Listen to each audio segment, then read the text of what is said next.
What's up, guys? We're back on it. Back in the Subaru here. Okay. Like I had mentioned last video, we were going to start routing or mapping out where we're going to put our fuel lines. We finally got one line made up right here. We didn't get too much done. We're starting a little bit later than usual in the day, so we're going to be losing daylight soon.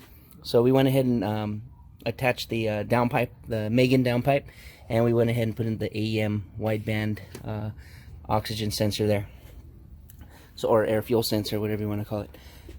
We went ahead and put in the radiator already. We finally got our WRX brackets, the proper ones for this engine, so we're so glad for that. We thank WRX. They just hurry up and rush those out for us, so no problem.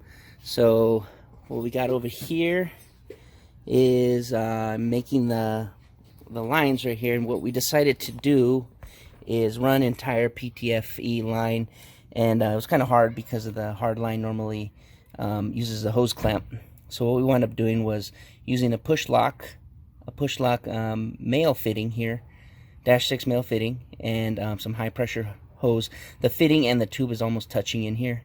It's pretty close. There's like maybe a fingernail gap in between the two, so that way we could adapt onto our -6 and stay consistent with the same type of PTFE line, rather than using just a bunch of this for the return, the high pressure fuel line here. So making these fittings is a little bit tedious. They do take time. If anybody wants to make their own I mean, they're not difficult, but you just have to be patient with them. So yeah, once again, there's our fuel filter we're going to be using. So yeah, we're going to go ahead and get on it, hopefully before it gets too dark, and finish up our fuel lines, because I really want to put a battery on here and turn the key to on at least, so we could get the fuel pressure running through to make sure we have no leaks before we start buttoning down our intake manifold, and also cleaning up our wiring harness a little bit, because it's looking a little bit tore up here. So yeah, we're still waiting for our header. Our header should be here probably within the next few days, so that's not too much of a biggie. If we need a test started, we can still test start and just throw fire straight to the ground. It's alright. And also, we're still waiting for our turbo guard filter, and like I mentioned before, we are going to be just running the turbo screen with the waterproof cover that they, a water resistant cover that they make for it. So, and then we're going to go ahead and move on to the computer, where we're going to have to wire up our content sensor, our ethanol content sensor right there, and also our intake air temperature sensor. And what we wound up doing with that was actually planning it on the intercooler itself right here. These intercooler, the cast tanks on them are pretty thick. So what we wound up doing was getting our 3/8 8-18 MPT tap, and drill the hole, make sure we got all the shavings out and everything, and then tap it here, and it's on really well, and it doesn't really interfere with anything when it's underneath. And in my opinion, this is probably one of the better places to put intake air temperature sensor on these Subarus, especially with a top mount intercooler. Normally we used to put it on the induction tube before the throttle body, and also some ECU companies or standalone companies don't recommend that you put this inside of an intake runner. Also, it's probably just it's probably just different heat temperatures. So yeah, so that's where we're at right now. So we're gonna go ahead and continue on getting the fuel lines made. So we'll keep you posted on that. Alright guys, well, we stood up late last night making all the fuel lines here. You see we do have it all complete. Everything is tightened down as far as we know it. You can see it did come out really nice. You can see from the top here, we got our feed line going from our high pressure hose to a push lock fitting, which has a male -6, and then we have the start of our PTFE line, which goes down to our fuel filter, splits off from our Russell fitting off over there to feed the right side fuel line, the fuel rail, and this other feed right here to feed the left side fuel rail. Also, we have the return off of here going to one side of our fuel pressure regulator, And then we have that long return over there in the corner, going all the way back down to the other side of our fuel pressure regulator. Then we got our return line going up through here across to our ethanol content sensor and returning back to the fuel return hard line. So what we're gonna do right now is, and we have not tested it yet for any leaks or anything, we thought we want to do it live and for the first time. Oh, and by the way, we did just receive the Turbo Guard filter there. I guess I'll call it a filter. Also has the little water resistant sock, which actually does work. We did pour some water on it and it beads off right away, so that's pretty cool. And obviously that gives us plenty of clearance, so we need to worry about putting the induction tube into here and it getting smashed in between the deletes and the turbo. So that'll work just great. It looks awesome too. My brother did have to do pink to match his pink horns right there. So right now, okay, so we have no battery, but we do have jumper cables hooked up to Mitsubishi life support here. So I have my brother in the car right now. He's gonna turn the key and we're gonna see what happens here. Right now I have the fuel pressure regulator turned all the way down, so I don't want too much pressure, just in case. I don't want to make too much of a mess. So here we go. Go ahead, John. Stop. And we do have a leak. Look at that. She's flowing. Okay. Let me see if we have anything else besides that. I don't see anything else. So, wow. Let me take care of that and we'll try again. Alright, take two. Okay, you saw it leaking from the hose clamp. That is because I forgot to tighten it. When I was moving these lines around and I was having contact with the with one of the lines with the hose clamp, so I had to turn it down, but I did forget to tighten it. So I just made that adjustment right now, so we're gonna go ahead and try it again. Oh, and also I did kind of break the mount for the content sensor, so no worries, we'll get another one. Just a little cheap little plastic mount anyway. But okay, go ahead and take two. Go ahead, John. Okay, I hear it working. Oh, fans are on for some reason. It's okay. Okay. Go ahead and cycle the key, turn it off and turn it on again. Ooh, definitely hear something happening. Okay, so far so okay. Don't see any leaks. Alright, now let me go ahead and adjust the fuel pressure regulator. And because right now you can see we only have about, do it again, John? It's only building up about 30 psi. So we should at least have at least 45. Let me get an Allen and adjust it down and see if it holds pressure. But so far so good. Alright, I found an Allen wrench for the adjuster up here. Let me focus a little bit. Okay, go ahead and turn it on. A little bit more. Again. Let's take it up to, just put it at about 55 for now. Okay, 40, for the 40, 50, about 55 right there. And just going to keep checking here.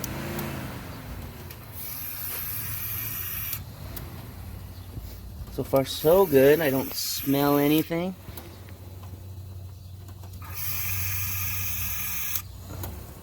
Definitely sounds like a garden hose. Okay, I have another leak. I found another leak. Do it again.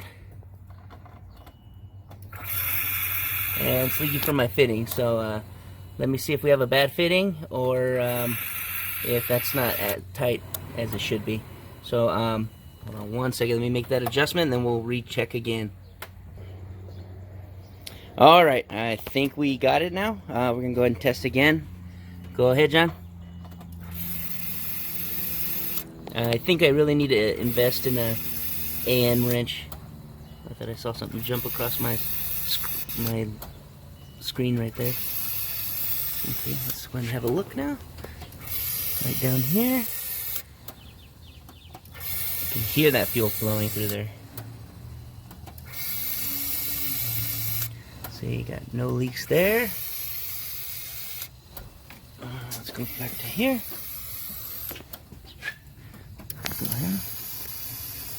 No leaks at the rails, or at least on this side so far. Feel the flow.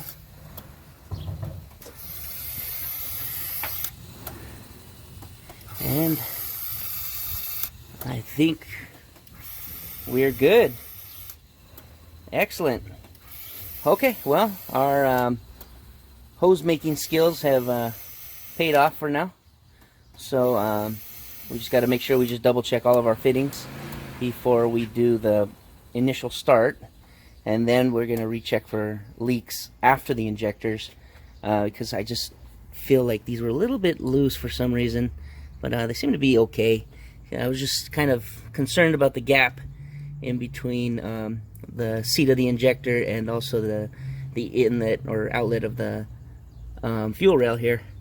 They did come with a long stem, and it did have a double O-ring, so I'm thinking possibly just the fuel pressure itself keeps the injector pressed towards the bushings here, or the rubber O-rings inside of these deletes. So we'll see what happens when we start it up.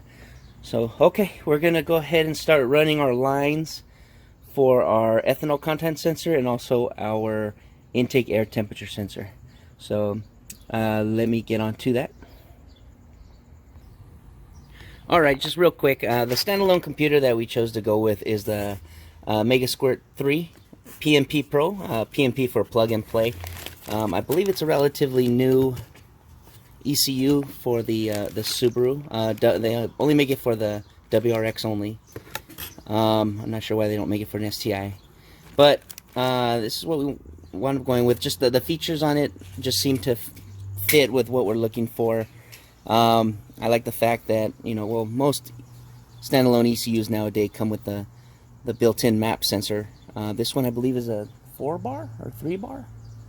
So it's set pretty high. I mean, we're not gonna, max it out and find out. But it also comes with the accessories connector, which also comes in the kit right here. Also with some leads for you to add various sensors if you want, or safeties. Also the two-step activation.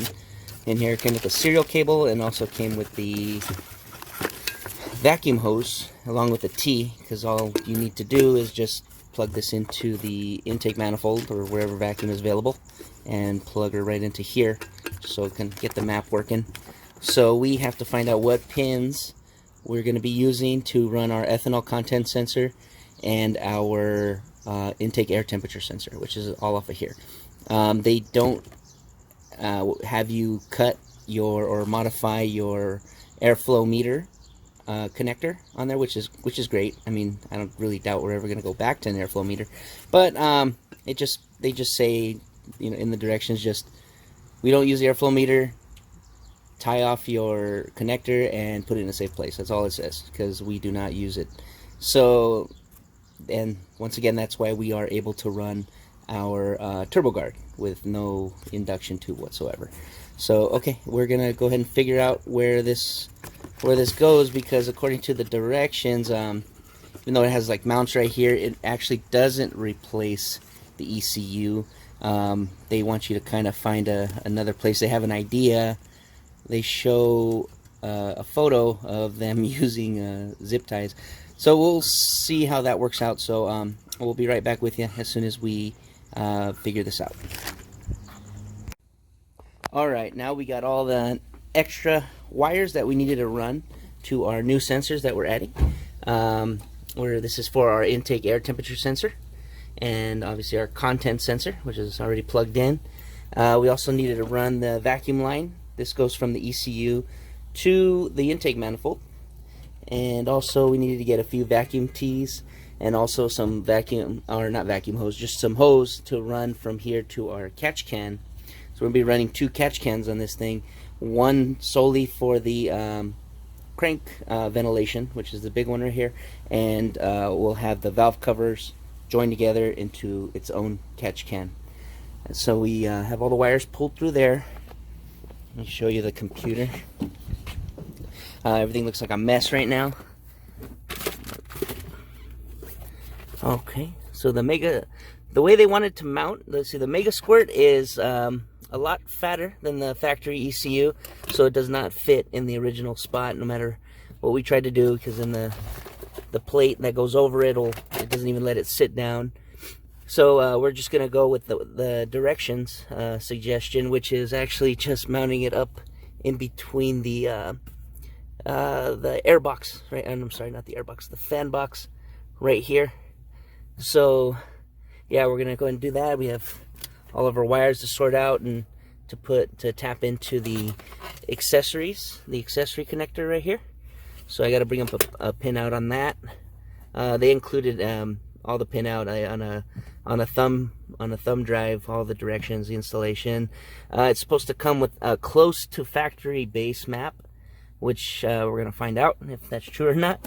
But they say it is a startup, and it is able to be driven on whatever base map that they have on it right now. So hopefully we'll be finding that out today. Also, the part we've been waiting for quite a while is our header, which came in today finally. This is agency power. For whatever reason, it is very difficult to get this header, but luckily thmotorsports.com came through and helped us to get this over here, which is awesome. So it's very, very nice piece. I think it's beautiful. My brother already wrapped it right here with thermal wrap, because this is where the oil filter is and where the oil cooler sandwich is going to go, so we just kind of wanted to protect that. Here it doesn't matter too much. So, but it's a really, really nice piece. So I'm really happy with the way it looks. A little bit on the heavy side, but not as heavy as the factory manifolds. The gauge on the metal is pretty thick, so that's good, so it won't crack. And they also use a slip joint right here to kind of, rather than other companies use sometimes a flex pipe or run solid, we didn't want to use a solid one because they are prone to cracking with the heat, as far as the expansion and the contracting. So this actually helps prevent the cracking. So awesome. So agency power. So yeah, if anyone else is looking to get one of these, I recommend you give thmotorsports.com a call and ask them what you're looking for. They also carry a whole lot of name brand products, not only agency power, but a lot more. So thmotorsports.com. Thank you very much. So yeah, so what we're gonna wind up doing is we're gonna install that header right now, and we are pretty much ready to install the intake manifold, plug everything in, and wire our wires to the computer like I showed you, and fire her up, fill her, oh, don't forget to fill her up with the oil, and then fire her up and see how she runs. All right, we'll keep you posted. All right, guys, more trouble. Are in the midst of all the excitement and how happy we were to get an agency power header, even though it's obviously right here in front of me, and I did film it earlier showing how we already thermal wrapped it. I just realized that we ordered an equal length header. Our original plan was to order an unequal length header. My brother wanted to retain the Subaru sound. We just, like I said, we totally overlooked it. When we went to go install it, you know, it did not fit, and that was because of our factory WRX oil pan. The equal length header is suited more for the STI type oil pan, which is a little bit different. Oh, we had to go to the Subaru dealer, and they actually had the brand new oil pan for 150 bucks, which isn't too bad in my opinion for a dealer. And they had it in stock too, so that's awesome. But you can see the difference here. We got the bigger bottomed oil pan right here from the WRX, and then we have the more pointier with the cutout right here on the STI type. So the other problem, well, you can use, I guess you can use the factory, if we were to retain the factory oil pickup from our WRX, and swapping the pan would have been no problem. But because we do have the Killer B oil pickup, Killer B makes the oil pickup specifically for an STI or a WRX, and they are not interchangeable. So you can see that we had to kind of massage it out a little bit to clear our pickup. And then what we wound up doing actually was modifying the Killer B to to slope over a little, just to scoot over a little bit more. So they are about the same depth. The STI might be just a little bit deeper than the WRX, but that's fine. So we're going to run with that. If we have any type of oiling problems or oil pressure problems, then we're going to have to switch to the STI pickup. So, but for now, we did test fit this one already after we made our modification, and it does fit. So we're going to go ahead and install this, and then we're finally going to install our agency power equal length header. So I guess we say bye to the Subaru rumble noise, and I guess it'll make it more sleeper. Nobody will hear it coming. So, all right. So let me go ahead and take care of this, and we'll keep you posted.